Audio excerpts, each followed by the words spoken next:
ಬೆಳ್ಮುಗಿಲು ಅಧ್ಯಾಯ 23. ಹಿಂದಿನ ಅಧ್ಯಾಯಗಳು ಕೇಳದವರು ತುಂಬ ಮಿಸ್ ಮಾಡ್ಕೋತಿದ್ದೀರಾ. ಆಲ್ಮೋಸ್ಟ್ ಲಾಸ್ಟಿಗೆ ಬಂತು. ಎಲ್ಲ ಕೇಳಿ ಬನ್ನಿ. ಹೋಗಿ ಕೆಳಗೆ ಡಿಸ್ಕ್ರಿಪ್ಷನಲ್ಲಿ ಲಿಂಕ್ಸ್ ಇದ್ದಾವೆ, ಹಾಕಿ. ಕಥೆ. ಕಲ್ಪನಾಳಿಗೆ ಎಚ್ಚರಿಕೆಯಾಯಿತು. ತಲೆ ಎತ್ತಿ ನೋಡಿದಳು. ಹಾಲಲ್ಲಿ ಮಲಗಿದ್ದಳು. ಆಚೆ ಗುಡುಗು ಧ್ವನಿಸುತ್ತಿತ್ತು. ಮಿಂಚಿನ ಬೆಳಕಿಗೆ ಕಣ್ಣುಗಳು ಪೂರ್ತಿಯಾಗಿ ತೆರೆದವು ಆಕೆಗೆ. ಸಮಯ ನೋಡಿದಳು. ರಾತ್ರಿ 1 ಆಗಿತ್ತು. ಅಷ್ಟು ಮೈಯಲ್ಲಿ ಭಯ ಇಲ್ಲದೆ ಮಲಗಿದ್ದು ಕಂಡು ಬೇಸರಗೊಂಡಳು.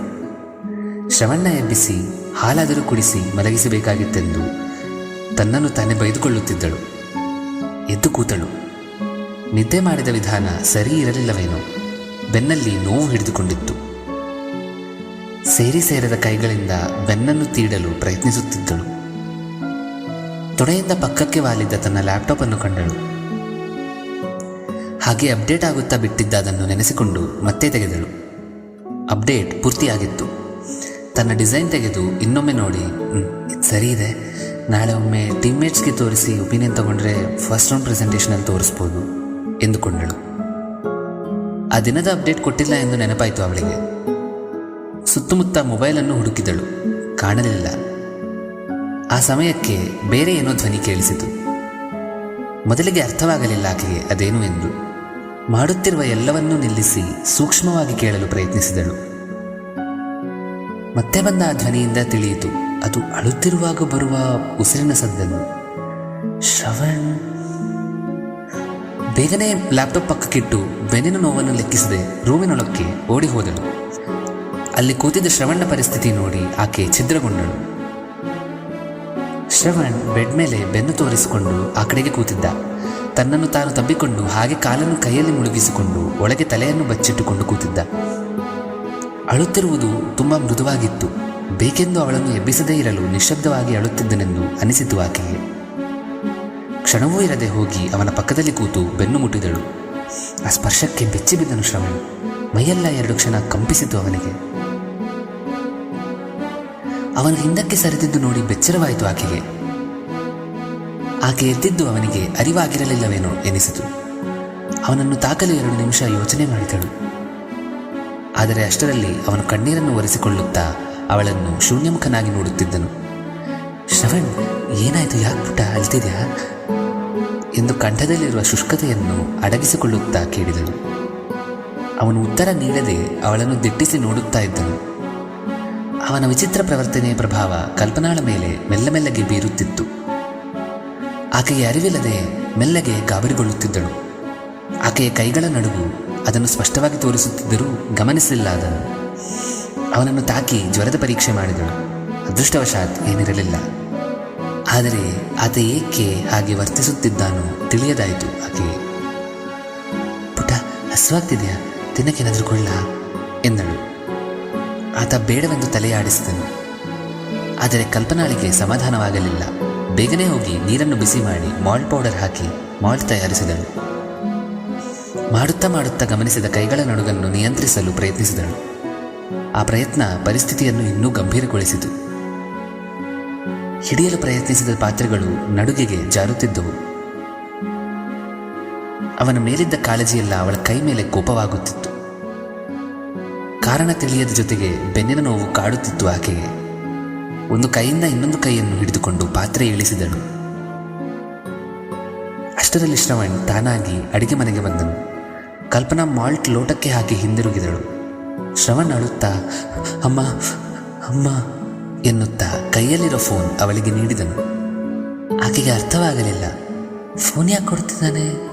ಯಾರಾದರೂ ಕಾಲ್ ಮಾಡಿದ್ರಾ ಅಥವಾ ಬ್ಯಾಡ್ ನ್ಯೂಸಾ? ಇಯರ್ಫೋನ್ಸ್ ಹಾಕಿವೆ, ಏನಿರಬಹುದು? ತಿಳಿಯಲಿಲ್ಲ. ಫೋನ್ ಓಪನ್ ಮಾಡಿದಳು. ಒಂದು ಆಡಿಯೋ ರೆಕಾರ್ಡಿಂಗ್ ಓಪನ್ ಆಗಿತ್ತು. ಏನೆಂದು ತಿಳಿಯದೆ ಒಂದು ಇಯರ್ಫೋನ್ ಕಿವಿಗೆ ಇಟ್ಟು ಕೇಳಿಸತೊಡಗಿದಳು. Hi Shravan, happy birthday. ಆಗಲೇ 4 ವರ್ಷ ಆಗಿದೆ ಪುಟ ನಿಂಗೆ. ವಾವ್, ಅಷ್ಟು ಬೇಗ ದೊಡ್ಡವನಾಗ್ತೀಯ ಅಂತ ಅಂದ್ಕೊಂಡಿರಲಿಲ್ಲ ಕಣೋ. I love you so much. ಆ ಸ್ಮೈಲ್ ಹಾಗೆ ಇರಲಿ ಮುಖದಲ್ಲಿ. ಹೀಗೆ ಆದಷ್ಟು ಗೇಮ್ಸ್ ಆಡೋಣ. ನಾನು ವಾಪಸ್ ಬಂದಾಗ ಇನ್ನು ಸ್ವಲ್ಪ ಫೈಟಿಂಗ್ ಕೂಡ ಮಾಡೋಣ. ಈ ಬರ್ತ್ಡೇಗೆ ಅಪ್ಪ ನಿನ್ನ ಪಕ್ಕದಲ್ಲಿಲ್ಲ ಅಂತ ಬೇಜಾರು ಮಾಡ್ಕೋಬೇಡ ಆಯಿತಾ. ನಾನು ಯಾವಾಗೂ ನಿನ್ನ ಜೊತೆನೇ ಇರ್ತೀನಿ. ಅಪ್ಪ ಅಂತ ಕೂಗಿದ್ರೆ ಹೇಗೋ ಆಗಿ ನಿನ್ನ ಮುಂದೆ ಬರ್ತೀನಿ. ಫ್ಲೈಟ್ ಹತ್ಕೊಂಡಾದ್ರೂ ಬರ್ತೀನಿ, ಅಥವಾ ಫ್ಲೈಟ್ ಮೇಲೆ ಟಿಕೆಟ್ ಇಲ್ಲದೆ ಕೂತ್ಕೊಂಡಾದ್ರೂ ಬರ್ತೀನಿ. I miss you very much ಪುಟ. ಬೇಗ ಅಂದರೆ ಬೇಗ ಬರ್ತೀನಿ ಆಯಿತಾ. Love you. ರೆಕಾರ್ಡಿಂಗ್ ಮುಗೀತು. ರೆಕಾರ್ಡಿಂಗ್ ಕೇಳಿಸಿಕೊಳ್ಳುತ್ತಾ ಇದನ್ನು ಯಾಕೆ ನೀಡಿದನು ಶ್ರವಣ್ ಎಂದು ಯೋಚನೆ ಮಾಡುತ್ತಿದ್ದಳು ಕಲ್ಪನಾ. ಇವತ್ತೇನಾದರೂ ಶ್ರವಣ್ ಬರ್ತ್ಡೇನಾ? ಅದಕ್ಕೆ ಅಳ್ತಿದ್ದಾನ? ಆದರೆ ನವಂಬರಲ್ಲೂ ಅವನ ಬರ್ತ್ಡೇ, ಮತ್ತು ಯಾಕೆ? ಅಪ್ಪ ತುಂಬ ನೆನಪಾದರೆ ಹೇಗೆ ಎಂದು ತನ್ನ ಕಾರಣಗಳು ತಾನು ಕಲ್ಪಿಸಿಕೊಳ್ಳುತ್ತಿದ್ದಳು. ಅಷ್ಟರಲ್ಲಿ ಶ್ರವಣ್, ಅಮ್ಮ, ಅಪ್ಪ ವಾಯ್ಸ್ ಕೇಳಿಸ್ತಿಲ್ಲ ಅಮ್ಮ ಎಂದು ಹೇಳುತ್ತಾ ಅಳಲು ಆರಂಭಿಸಿದ. ನಂಗೆ ಕೇಳಿಸ್ತಲ್ವಾ, ಅವನಿಗೆ ಕೇಳಿಸ್ಲಿಲ್ವಾ ಎಂದು ಆಲೋಚಿಸುತ್ತಾ ಆಕೆಗೆ ಹೊಳೆಯಿತು. ಶ್ರವಣ್ ಕಿವಿ. ಆಗ ನೆನಪಾಯಿತು ಆಕೆಗೆ, ರಾತ್ರಿ ಅವನಿಗೆ ಏನಾದರೂ ತಿನ್ನಿಸಿ ನೀಡಬೇಕಿದ್ದ ಔಷಧಿ ನೀಡಲಿಲ್ಲವೆಂದು. ಸಾಯುವಷ್ಟು ನೋವು ಉಂಟಾಯಿತು ಆಕೆಗೆ. ತನ್ನ ಮೇಲೆ ಅಸಹ್ಯ ಮೂಡಿಕೊಂಡಿತು. ಇಷ್ಟು ನಿರ್ಲಕ್ಷ್ಯವಾಗಿ ಏನು ಮಾಡಿಕೊಂಡೆ? ಅಮ್ಮ ಎನಿಸಿಕೊಳ್ಳೋ ಅರ್ಹತೆ ಇಲ್ಲ ನಿಂಗೆ ಎನ್ನುತ್ತಿತ್ತು ಅವಳಲ್ಲಿ. ಒಂದು ಚಿಕ್ಕ ನೀರಿನ ಬಿಂದು ಕಣ್ಣಿನಿಂದ ಜಾರಿ ಕೆನ್ನೆ ಮೇಲೆ ಸೇರಿದ್ದು ಗಮನಿಸಿಲ್ಲ ಆಕೆ. ಯೋಚನೆಗಳಿಂದ ಹೊರಬಂದು, ಸರಿ ಸರಿ ಇದು ಕುಡಿ ಮೊದಲು ಎಂದು ಮಾಲ್ಟ್ ನೀಡಿದಳು ಅವನಿಗೆ. ಮತ್ತೆ ಅವನು ಬೇಡವೆಂದು ತಲೆ ಆಡಿಸಿದನು. ಪ್ಲೀಸ್ ಕಣು ಎಂದಳು ಕಲ್ಪನಾ ಪರಾಮರ್ಶಿಸಲು ಏನೂ ತೋಚದು. ಆಕೆಯ ಕಣ್ಣುಗಳ ಒತ್ತಡವನ್ನು ಕಂಡು ಶ್ರವಣ್ ಏನೂ ಹೇಳದೆ ಮಾಲ್ಟ್ ಕುಡಿದನು.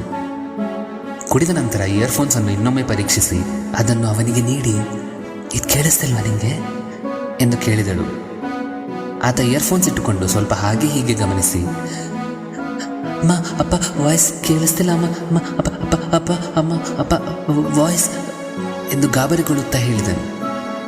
ಪುಟ ಪುಟ ರಿಲ್ಯಾಕ್ಸ್ ರಿಲ್ಯಾಕ್ಸ್, ಏನಿಲ್ಲ, ಸರಿ ಹೋಗುತ್ತೆ, ನಾನು ಸರಿ ಮಾಡ್ತೀನಿ, ಏನಾಗಲ್ಲ ಎಂದು ನಡಗುತ್ತಿರುವ ಆ ಕೈಗಳಿಂದಲೇ ಅವನನ್ನು ತಪ್ಪಿಕೊಂಡಳು ಕಲ್ಪನಾ.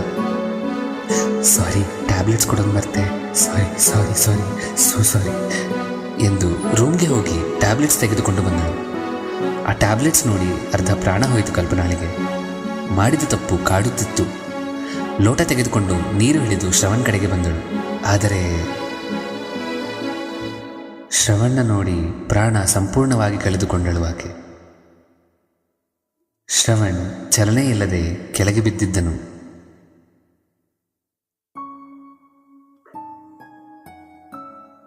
ಅಧ್ಯಾಯ 24. Next Sunday. ಆವಾಗ ಭೇಟಿಯಾಗೋಣ.